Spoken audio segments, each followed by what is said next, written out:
안녕하십니까. 5월 2일 오후 김경국TV 시작하겠습니다. 민주당과 이재명에게 매일 날벼락이 떨어지고 있습니다.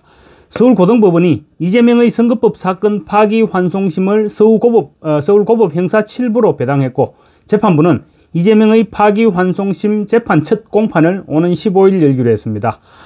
파기환송은 소송기록, 접수통지서나 항소이유서 이런 것을 받을 사전 절차가 필요 없습니다. 그래서 신속한 재판이 가능하며 파기환송심 역시 속도전으로 지금 시작된 것입니다. 파기환송심은 한두 차례의 공판이면 끝나게 될 것이고, 그렇게 되면 대선 전 이재명의 파기환송심 선고는 거의 확정적이라고 볼 수 있을 것 같습니다. 대법원에서 유죄 취지로 파기환송을 시켰죠. 그래서 유죄는 사실상 확정됐고, 이제 고등법원에서는 형량만 결정하면 됩니다. 대법원은 이재명이 고 김문기 씨와 골프를 치지 않았다는 부분과 백현동 용도 변경은 국토부의 협박 때문이었다는 부분이 유죄라고 판단했는데, 1심 재판부의 판단과 거의 동일합니다. 따라서 징역 1년에 집행유예 2년을 선고했던 1심 재판부의 형량과 완전히 동떨어지게, 그러니까 벌금 100만 원 미만으로는 절대로 선고할 수가 없을 것입니다. 최하 벌금 1000만 원 이상은 선고하지 않을까 합니다. 허위사실 공표죄에 대한 양형 기준은 징역 10개월 이하 또는 벌금 200만 원에서 800만 원입니다. 1심에서 징역 1년에 집행유예 2년이 선고됐던 것은 가중처벌 대상이었기 때문입니다. 이재명은 과거 동종 혐의, 그러니까 허위사실 공표죄로 벌금형을 선고받았던 전과가 있고, 이번 경우에는 죄가 무겁다고 보고 가중처벌했던 것입니다.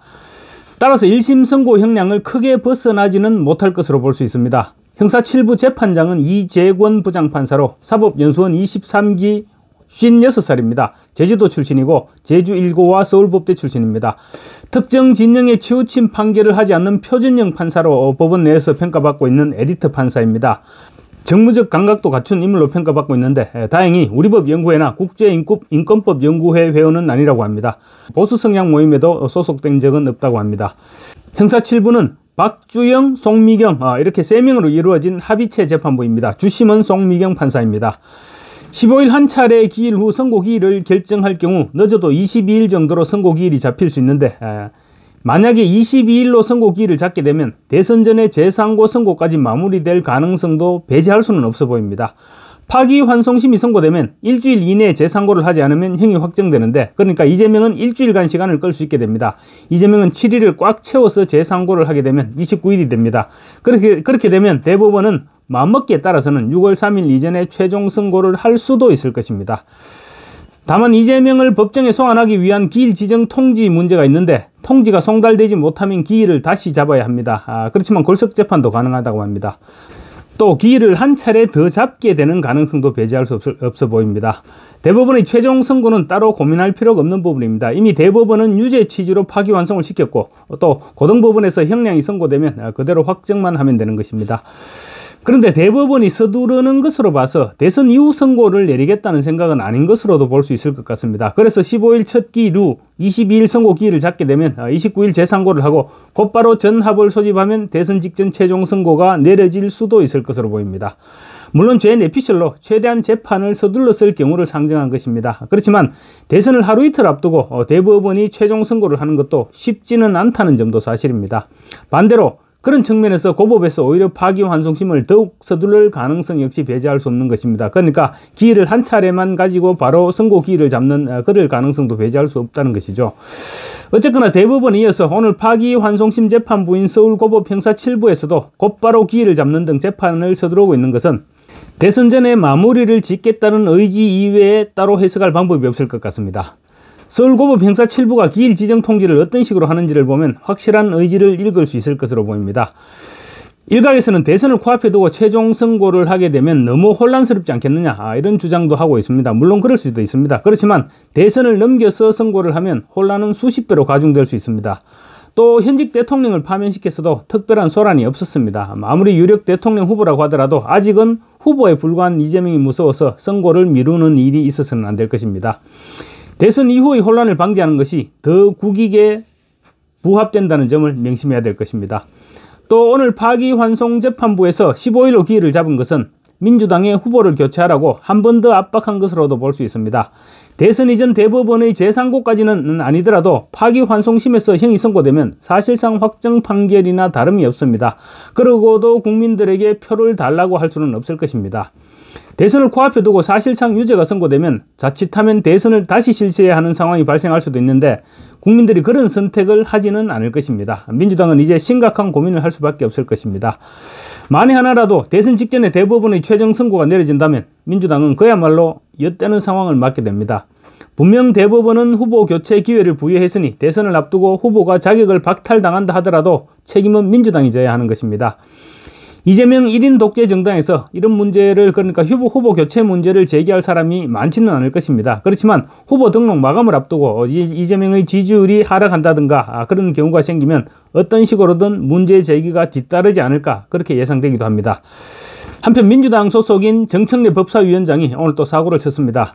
오늘 긴급 소집된 법사위 현안 질의에 출석한 천대엽 법원행정처장에게 가정스럽다 이렇게 얘기하면서 일방적으로 호통을 쳐서 파문이 예상됩니다.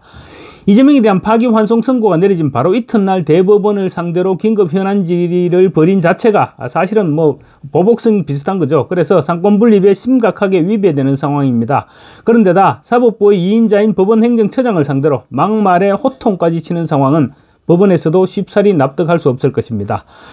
천대엽 행정처장은 오늘 오후 법사위 긴급 현안 질의에 출석해서 이재명의 공직선거법 위반 사건에 대한 대법원 판결 관련 질의를 받았습니다. 민주당 김기표가 대법관들이 대법원장이 시키는 대로 졸개처럼 판단을 한다고 모욕적인 발언을 하면서 대법원장의 대법관 임명 재청권을 없애야 한다고 생각한다면서 천대엽 처장의 견해를 물었습니다. 그러자 천 처장은 대법원의 구성에 대해서는 헌법과 법률에 따라 정할 사안이다. 현재 대법원의 판결 생성 작동 원리를 말씀드리면 대법원장이 좌지우지할 수 있는 구조는 전혀 아니다. 전원 합의체에서는 대법원장도 n분의 1에 불과하다고 강조했습니다. 김기표가 대법관들을 대법원장이 졸개 운운한 것은 대법관 전체에 대한 심각한 모욕이 아닐 수 없습니다.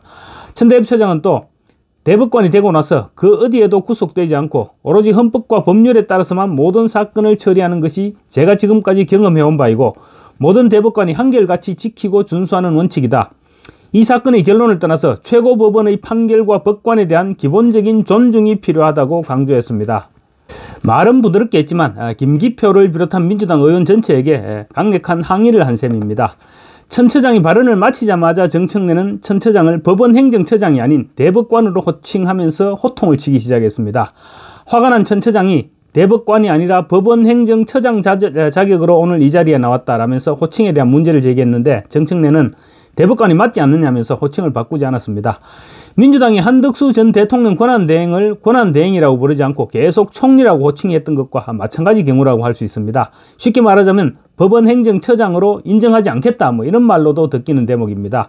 정청래는 대법관님 지금 말씀이 가정스러워서 지적하고자 한다면서 고함을 치듯이 발언을 쏟아냈습니다. 정청래는 천대엽 대법관님 과거에 간첩 조작 사건 재심에서 무죄가 난 것 아시는가? 그거 대법관들이 한 것이다. 검사가 서준대로 공소장대로 판결한 법원의 흑역사가 있었지 않느냐 이렇게 물었습니다. 천 처장이 그런 사실이 있었다고 대답하자 정청래는 이런 사례가 한두 건인가? 대법관이 법률과 양심에 따라 판결했다? 지고지순한 진리라는 것이냐? 떳떳하고 싶다면 대법원에서 반성하고 성찰하고 국민에게 사과했느냐 이렇게 몰아세웠습니다. 이런 행위가 이재명의 재판 속도에 분명 부정적인 영향을 끼칠 수밖에 없을 것인데 이를 모르지 않을 정청래의 이 같은 행위를 놓고 이재명 이후를 노리는 정청래가 이재명을 디스한 것이 아니냐 이런 지적까지 나오고 있습니다. 이재명은 이번 민주당 선대위를 구성하면서 마포가 지역구인 정청래를 광주 전남 공동선대위원장으로 사실상 좌천을 시켜버렸습니다. 정청래가 열심히 아부하고 충성했지만 이재명이 구속 위기에 처해 있을 때 정청래가 당대표를 노리는 듯한 은행을 했던 그 앙금을 이재명이 아직도 털어내지 못하고 있는 것이 아니냐 이런 지적도 없지 않습니다. 감사합니다.